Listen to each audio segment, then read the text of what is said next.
You are listening to the Slow Living Podcast, and I'm your host, Stephanie O'Day. What if I told you that you could truly have the life of your dreams, the life you've always wanted, one filled with abundance, joy, and a sense of purpose? It's absolutely possible, and I see it each and every day with my coaching clients. It all starts with learning how to slow down. You deserve to live the life you've always dreamt about. Let's get started.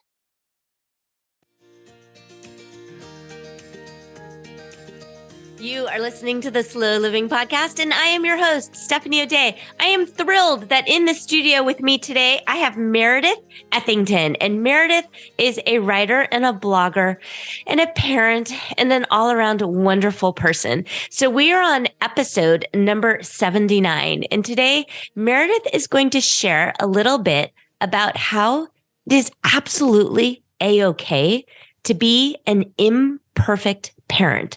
And actually, when you think about it, there's no such thing as perfection anyway.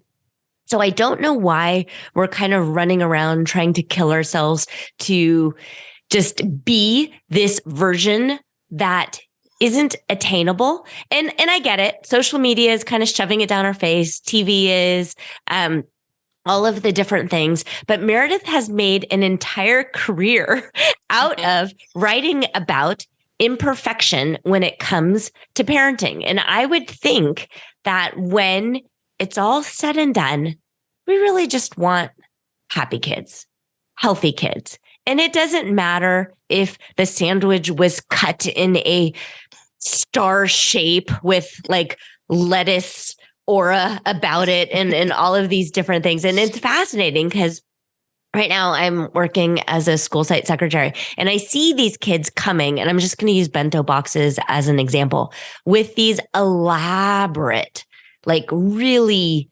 intricate bento boxes and all of that stuff. And that doesn't make you a good parent at the end of the day. So Meredith, thank you for writing your book. I'm going to plug it right now. So it is called The Mother Load, and it is surviving the daily grind without losing your ever-loving mind, which is absolutely what I think we're all trying to do. So thank you for being here. Oh, thank you so much for having me. It's a pleasure. So how did you get started writing about imperfection? Well, I think in a nutshell, it was because I guess I'm a perfectionist at heart. This is part of my personality. And I became a mom and realized that was impossible. And I also realized that at the time when I started writing, there were a lot of people starting blogs, but there weren't a lot of people sharing about the imperfect parts of parenting. And it just was really important to me in my writing to be authentic and honest. And so I started writing about the hard parts. And that's when I had followers that started coming and people reaching out to me and saying, hey, thank you so much for talking about this. I feel this way too. This is really hard. I'm so glad someone said it. Yeah. So you started your website and it's called Perfection Pending. Perfection Pending, and it's a .net. Perfectionpending.net. Mm-hmm. So what was your idea? And I'm fascinated by this because I started my website as a New Year's resolution, and I didn't want to buy a domain name, so it was a for free blog spot. So how did you just decide, okay, I'm going to do this, and what was your story with getting that going? Well, actually, I started with a blog spot too. I started back in 2007 when everyone was starting a blog, and it actually had a different name, but something along the line of imperfection back then too. It was called Faking Picture Perfect. Oh, that's really cute. Yeah. And so that was my original blog name. And I wanted something that seemed more positive. So I switched it to Perfection Pending because I didn't like the idea of faking anything. What I wanted to do was be authentic and real and share that perfection is unattainable.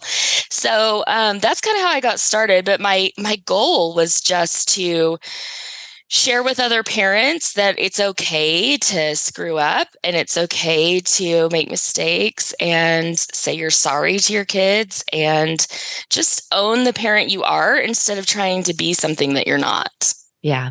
So my friend Jenny Lauk, actually met her through Blog Her, and her site was Three Kid Circus, but she and I were friends before blogging started. So I had my first in 2001, and she told me, it doesn't matter what you do or don't do.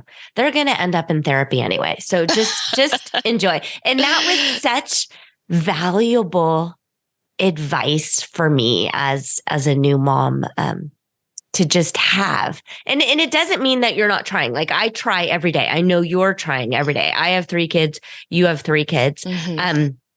And then there's a Steve Martin quote from Cheaper by the Dozen, which I love that movie. And he talks about that at the end of the day, when you look back at your life, you really just want your kids to know you gave it your all. And that's absolutely. And that's why I think it's so important. I talk about this in my book, just to be authentic with your kids too. I mean, if you're constantly trying to be this certain type of parent and hold it all together and never show your emotions, and I just think that teaches the wrong lesson. I think that kids need to know you're human just as much as they're human, and you're making mistakes and you're figuring it out, and that it's okay to say, hey, I screwed up. I'm sorry. Yeah, no, it's interesting. And you write in your book about yelling, and a lot of that goes around like good parents don't yell and blah, blah, blah. And I am much better than I used to be. Yeah. But what's interesting is you wrote that your anxiety manifested in yelling. And that was such a light bulb moment for me to read, because I think that is similar to me too. When I'm feeling judged, when I'm feeling pressure, when I feel anxious, I lash out more than I wish. Absolutely. I have an anxiety disorder, and I have found that the number one way I can know that my anxiety is heightening is if I start yelling at everybody, because I think that, yelling has its place sometimes with kids if they're putting themselves in danger, or sometimes if you've said it 52 times and they're still not listening, it's impossible not to lose your cool a little bit. But I think that also it's not really talked about with women that we have anger too. We have, these big feelings that happen. And as the mom, we're often told you are the one controlling the dynamic of your household. And that's a lot of pressure. It is. And you have the mental load that you're carrying, and you have all these tasks that you're trying to accomplish, and just trying to keep the calendar of your family's life organized in your head. It's a lot. And so anxiety is going to happen. And for me, that's how it comes out sometimes. It comes out as anger and frustration, and not so much as sitting in a corner rocking myself that you might picture with an anxious moment. But it comes out sometimes as yelling. Okay. So I agree with you. And I'm pretty good now at apologizing to my kids, and they're older, and so they understand. But what does that look like? So if you've got toddlers or little ones in the house and you lose your cool, what does it look like when you apologize to a little one?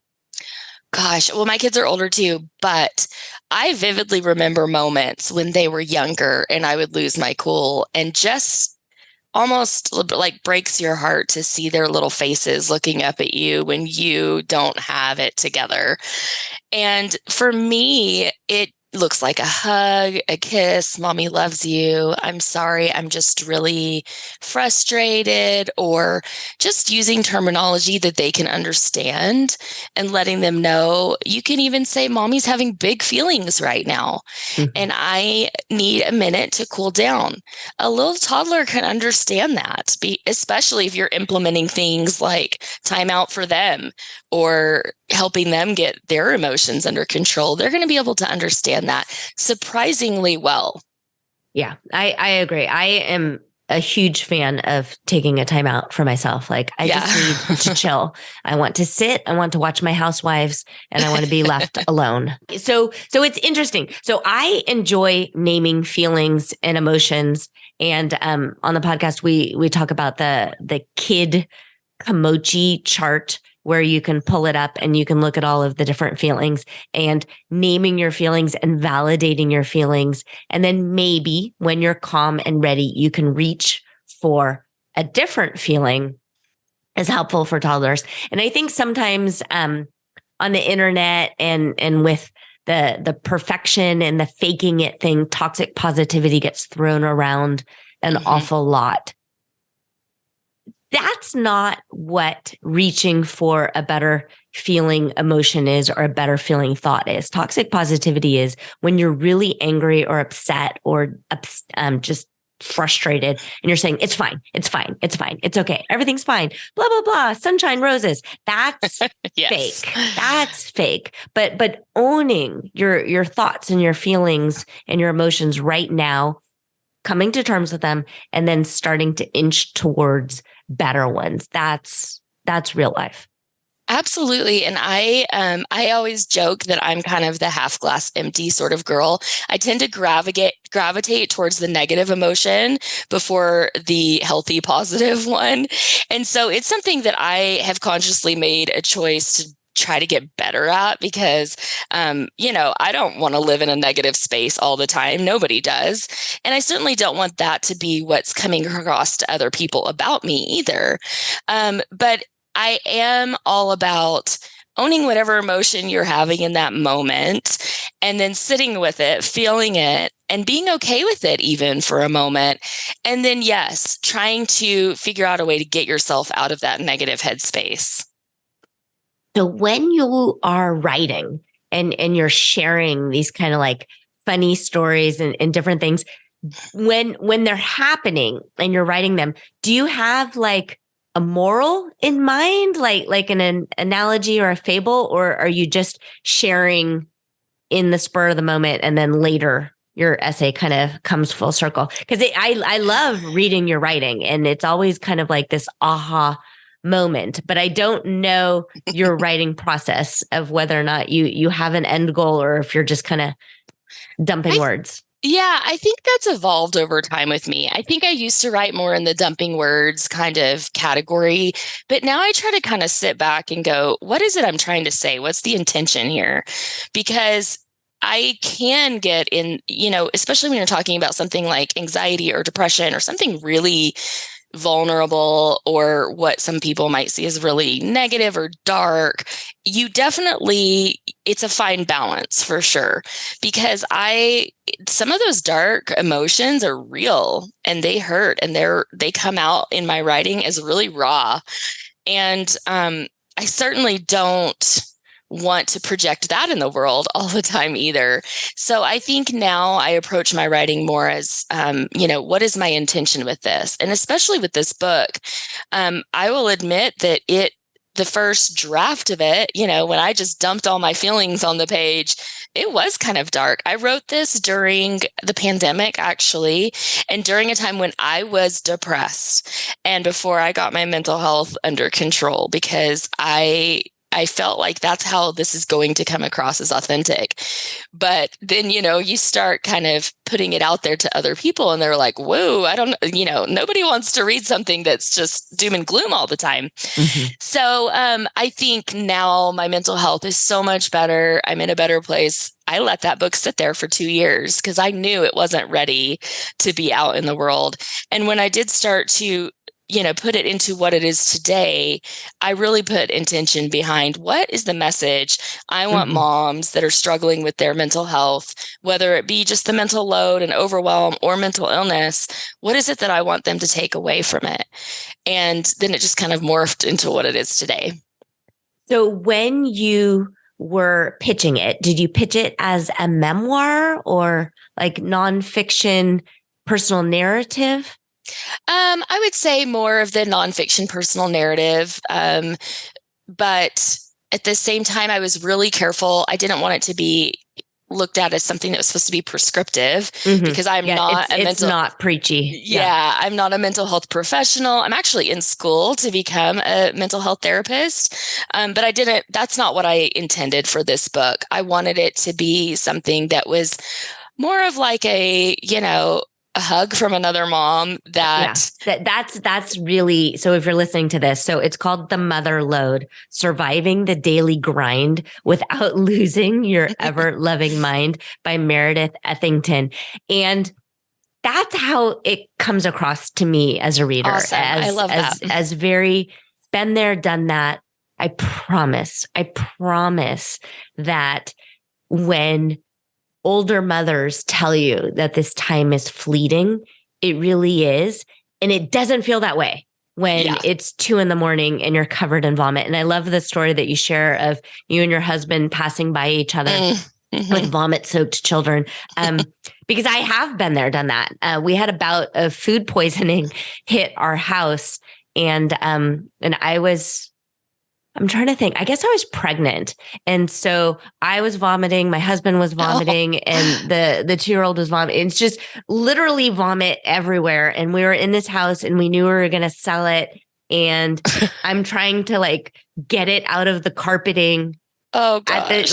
And so I see that. And so I see that in your writing, and it doesn't seem like it will ever be funny.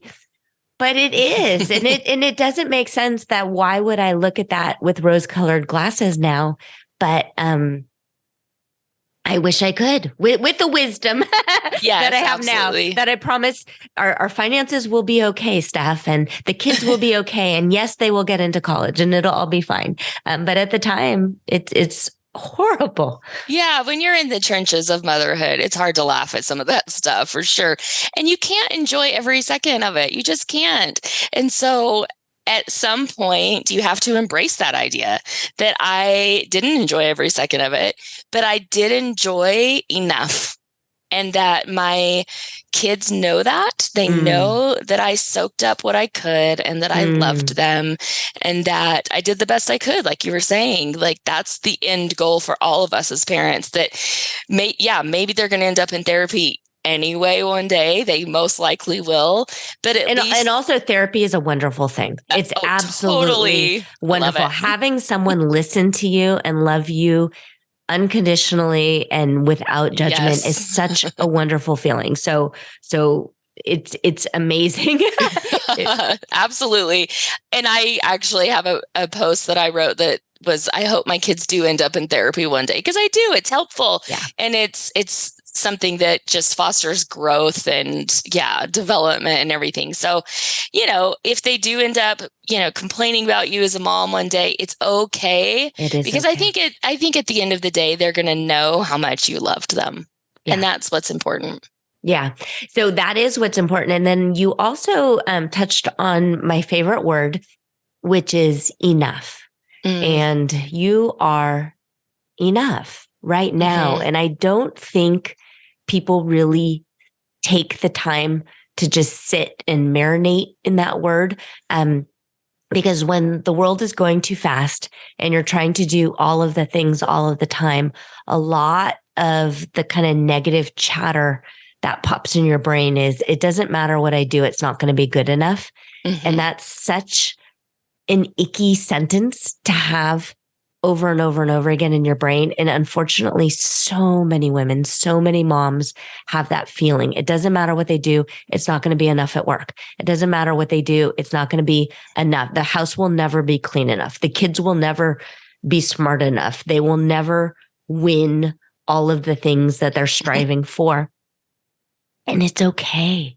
It really, really, really, really is okay. And enough, good enough is good enough. Absolutely. Our kids are not out there, measuring each and everything we do. They're just not. They, I love the way that kids look at the world.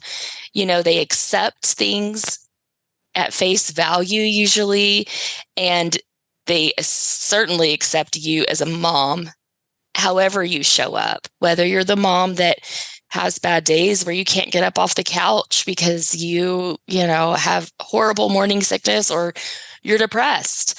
Whatever Yeah. it might be, your kids are still happy that you are talking with them and engaging with them while you're laying on the couch. Yeah. So I did. I spent an entire summer laying on the couch. Oh, yeah. Yeah. Because with my third, I had such morning sickness that the only thing that sounded good was In-N-Out Burger.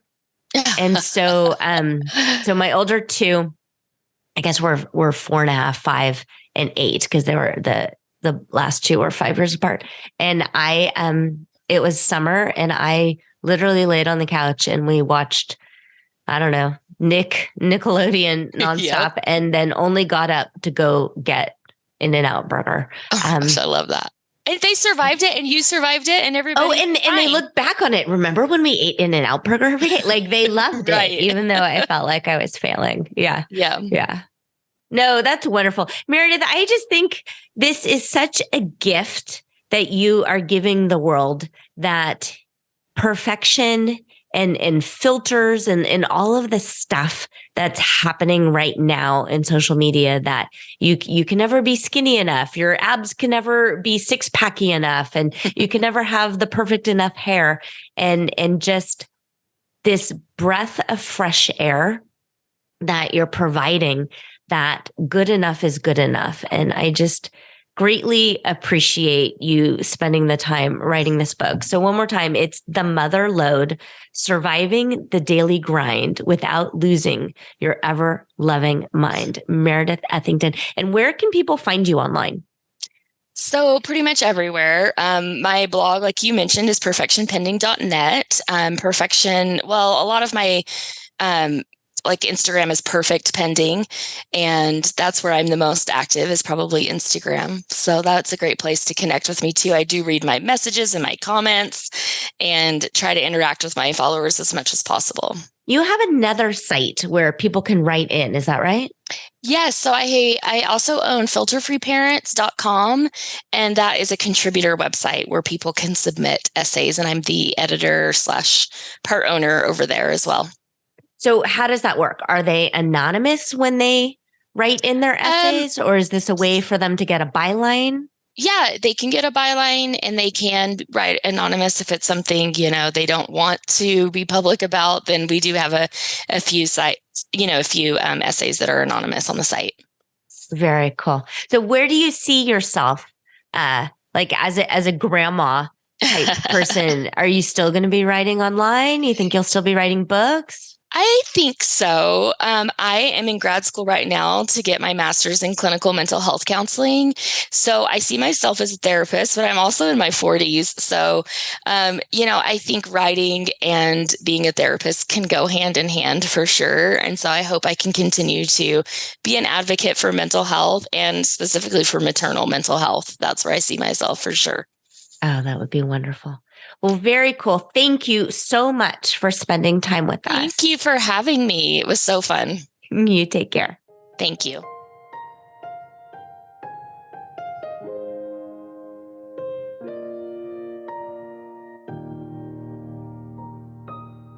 Do you have a slow living story to share?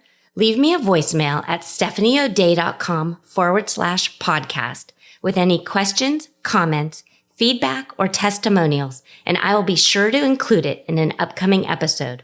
Also, if you found value in this episode, please share it with your family and friends, and subscribe through your favorite podcast provider.